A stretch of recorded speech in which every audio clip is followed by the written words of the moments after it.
बच्चों, आज हम पढ़ने वाले हैं प्रेजेंट कॉन्टिन्यूअस का इंटेरोगेटिव। तो जो हमारे इंटेरोगेटिव होते हैं ना, वो दो तरीके के होते हैं। पहला तो वाक्य जो है वो क्या से शुरू होगा, और दूसरा जो हमारा प्रश्नवाचक शब्द है वो बीच में आएगा। जैसे क्या वह खेल रहा है, क्या तुम पढ़ रहे हो, क्या वे जा रहे हैं, ये तो है क्या से शुरू होने वाले वाक्य।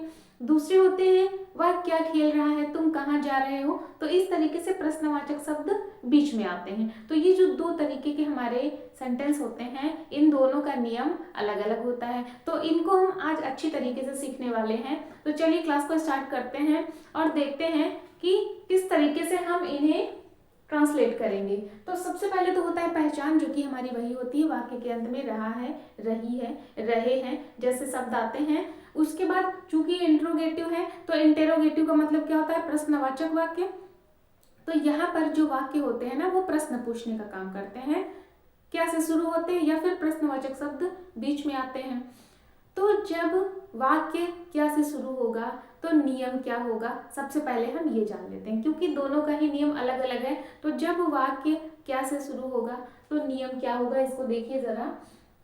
जब क्या से शुरू होगा वाक्य तो सबसे पहले आएगी हेल्पिंग वर्ब। और कॉन्टिन्यूअस प्रेजेंट कॉन्टिन्यूअस की हेल्पिंग वर्ब क्या होती है, इज, एम या आर, ये तीन होती है। तीन में से कोई एक हम यूज करते हैं। उसके बाद आएगा सब्जेक्ट, फिर वर्ब की फर्स्ट फॉर्म आईएनजी, और उसके बाद ऑब्जेक्ट। तो क्या से अगर वाक्य शुरू होगा तो हमें ये नियम ध्यान में रख के चलना है कि सबसे पहले हेल्पिंग वर्ब आएगी, फिर सब्जेक्ट आएगा, फिर वर्ब की फर्स्ट फॉर्म आईएनजी, ऑब्जेक्ट, और जब प्रश्नवाचक शब्द बीच में आएगा तो हमारा क्वेश्चन वर्ड सबसे पहले जुड़ जाएगा, उसके बाद हेल्पिंग वर्ब आएगी, उसके बाद सब्जेक्ट होगा, बाकी सारी चीजें वैसे होंगी। तो ये दो नियम आपके सामने लिखे हुए हैं। इन दोनों रूल्स के आधार पर हम क्या करेंगे, ट्रांसलेट करेंगे वाक्यों को। तो यहाँ पर देखिए आपके सामने कुछ वाक्य लिखे हुए हैं, जिनमें से सबसे पहला है क्या वे किताब पढ़ रहे हैं। तो देखिए रहे हैं आ रहा है, तो ये क्या है, प्रेजेंट कॉन्टिन्यूअस है। और यहाँ पर सबसे पहले आ रहा है क्या, वाक्य जो है वो क्या से शुरू हो रहा है, यानी कि ये क्या है, इंट्रोगेटिव का पहला टाइप जो मैंने आपको बताया कि इसमें हेल्पिंग वर्ब सबसे पहले आएगी। यहाँ पर क्या पहले है तो क्या आएगा, हेल्पिंग वर्ब सबसे पहले आएगी। अब हेल्पिंग वर्ब के लिए हमें जानना ही जरूरी है कि सब्जेक्ट इसका क्या है। तो सब्जेक्ट क्या है, वे, यानी कि दे। तो जब सब्जेक्ट दे है तो दे के साथ हम क्या लगाते थे, मैंने आपको पिछली क्लास में बताया कि ही, सी, इट, नेम और सिंगुलर नंबर के साथ हम इज लगाते हैं, आई के साथ एम लगाते हैं, बाकी यू, दे, वी, प्लूरल जितने भी हैं उन सभी के साथ हम आर लगाते हैं। तो दे हमारा अगर सब्जेक्ट होगा तो हम उसके पहले क्या लगाएंगे। तो यहाँ पर हेल्पिंग वर्ब हो जाएगी आर। तो ये हो गया हेल्पिंग वर्ब, फिर उसके बाद सब्जेक्ट। अब वर्ब क्या है, काम हो रहा है पढ़ने का, तो ये हो गया रीड, उसके साथ आईएनजी लगेगा तो रीडिंग हो जाएगा। और ऑब्जेक्ट क्या है, किताब, यानी कि वे पढ़ रहे हैं के अलावा जो भी बच रहा है वो ऑब्जेक्ट है। तो ऑब्जेक्ट क्या है, किताब, ए बुक। तो ये हो गया are they reading a book. उसके बाद दूसरा हमारा सेंटेंस है क्या मैं बाजार जा रहा हूँ। यहाँ पर हमारा वाक्य क्या से शुरू हो रहा है, यानी कि हेल्पिंग वर्ब सबसे पहले आएगी, और सब्जेक्ट यहाँ पर है आई। आई के पहले क्या लगता है, एम लगता है, आई के साथ एम लगता है। तो हेल्पिंग वर्ब सबसे पहले हो जाएगी एम, उसके बाद सब्जेक्ट है आई, काम हो रहा है जाने का, यानी कि वर्ब है क्या, गो, आईएनजी लगेगा तो गोइंग हो जाएगा। और कहाँ जा रहा है, बाजार, तो बाजार क्या हो जाएगा, ऑब्जेक्ट हो जाएगा। तो ये क्या हो जाएगा, am I going to market. तीसरा हमारा वाक्य है क्या तुम खाना बना रहे हो। यहाँ पर वाक्य क्या से शुरू हो रहा है, यानी कि हेल्पिंग वर्ब सबसे पहले आएगी। हेल्पिंग वर्ब क्या हो जाएगी, यू के साथ आर, तो ये हो जाएगा आर यू, क्योंकि यू के साथ हम आर लगाते हैं तो यू के पहले हेल्पिंग वर्ब होगी, हेल्पिंग वर्ब हुआ फिर सब्जेक्ट हुआ। उसके बाद क्या है, वर्ब, वर्ब क्या है, काम कौन सा हो रहा है, बनाने का, तो कुकिंग, वर्ब के साथ आईएनजी लगेगा, कुकिंग हो जाएगा। और ऑब्जेक्ट क्या है, खाना, कुकिंग द फूड।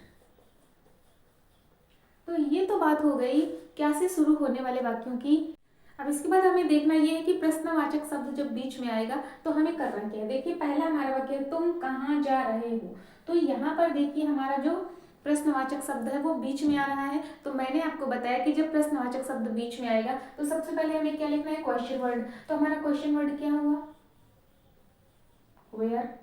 सब्जेक्ट क्या है, यू है, और यू के साथ हम क्या लगाते हैं, आर लगाते हैं। तो जब हमने क्वेश्चन वर्ड लिख दिया, सब्जेक्ट हमारा यू है, यू के साथ आर लगाते हैं, तो इसका मतलब पहले हमें आर लगाना है क्योंकि हेल्पिंग वर्ब पहले आएगी, उसके बाद सब्जेक्ट होगा यू, फिर वर्ब है गो, काम हो रहा है क्या, जाने का, आईएनजी लगाएंगे तो हो जाएगा गोइंग। तो ये हो गया वेयर आर यू गोइंग। पहले हमने क्वेश्चन वर्ड लिखा, उसके बाद हमने हेल्पिंग वर्ब लिखी जो कि यू के साथ लगती है आर, फिर सब्जेक्ट हो गया, फिर वर्ब के साथ आईएनजी लगाया, ऑब्जेक्ट कुछ भी नहीं है, ठीक है, ये हो गया। अगला है हमारा मैं क्या पढ़ रहा हूँ। यहाँ पर हमारा प्रश्नवाचक शब्द है क्या। तो सबसे पहले हमें लिखना है क्या, क्या की अंग्रेजी होती है व्हाट। तो ये हो गया सबसे पहले क्वेश्चन वर्ड हो गया।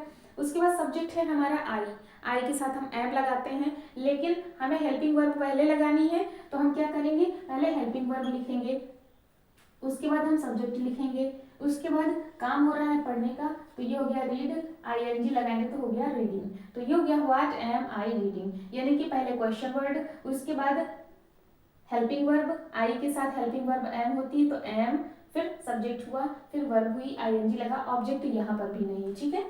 अगला है वह क्यों रो रहा है। तो यहाँ पे हमारा क्वेश्चन वर्ड क्या है, क्यों, क्यों के लिए हम क्या लिखते हैं व्हाई, सब्जेक्ट है हमारा ही, और ही के साथ हेल्पिंग वर्ब ई जाती है जो कि पहले आती है, तो हेल्पिंग वर्ब हो जाएगी व्हाई इज, उसके बाद सब्जेक्ट होगा ही, पहले हो गया क्वेश्चन वर्ड, फिर हेल्पिंग वर्ब, फिर सब्जेक्ट, वर्ब क्या है, काम कौन सा हो रहा है, रोने का, तो वीप हो गया, और कॉन्टिन्यूअस है तो आईएनजी लगाएंगे, हो गया why is he weeping, object कुछ भी नहीं है। तो आई होप आपको समझ आ रहा होगा कि इस तरीके से हम जो है थोड़ा सा जो दोनों के बीच का अंतर है वो ध्यान में हमें रख के चलना है, तो हम बड़ी ही आसानी से ट्रांसलेशन कर सकते हैं। तो है क्या इसमें, कुछ भी नहीं, पहले हेल्पिंग वर्ब होगा जब क्या से शुरू होगा, तो उसके बाद सब्जेक्ट है, वर्ब है, आईएनजी है, ऑब्जेक्ट है। अगर प्रश्नवाचक शब्द बीच में आएगा तो सबसे पहले इसमें क्वेश्चन वर्ड पहले जुड़ जाएगा, बाकी सारी चीजें वैसे ही होंगी। तो ये थोड़ा सा डिफरेंस है जो आपको ध्यान में रखना है। अब इसी जगह पे अगर हम कहें कि हो जाता तुम कहाँ नहीं जा रहे हो, तुम कहाँ नहीं जा रहे हो, अगर यहाँ निगेटिव हो जाता, यानी कि इंट्रोगेटिव निगेटिव, प्रश्न भी पूछा जा रहा है, नकारात्मक दिया, तो क्या होता, वाई आर यू नॉट, तो यहाँ पे नॉट लग जाता, why are you not going, ठीक है। यहाँ पे अगर हम कहें मैं क्यों नहीं पढ़ रहा हूँ, तो वाई एम आई नॉट, तो सब्जेक्ट के बाद हमें नॉट लगा देना, ठीक है, why am I not reading. यहाँ पर क्या हो जाएगा, अगर यहाँ नेगेटिव है तो वह क्यों नहीं रो रहा है, तो why is he not weeping, ठीक है, सब्जेक्ट के बाद हमें नॉट लगा देना है। तो आई होप आपको क्लास समझ आई होगी। वीडियो अच्छी लगी हो तो लाइक करिएगा, चैनल पर नए हैं तो चैनल को सब्सक्राइब कर लीजिए और बेल आइकन को भी हिट कर लीजिए। चैनल को लाइक, सब्सक्राइब और शेयर करना ना भूलें। मिलते हैं कल एक नए टॉपिक के साथ, तब तक के लिए जय हिंद।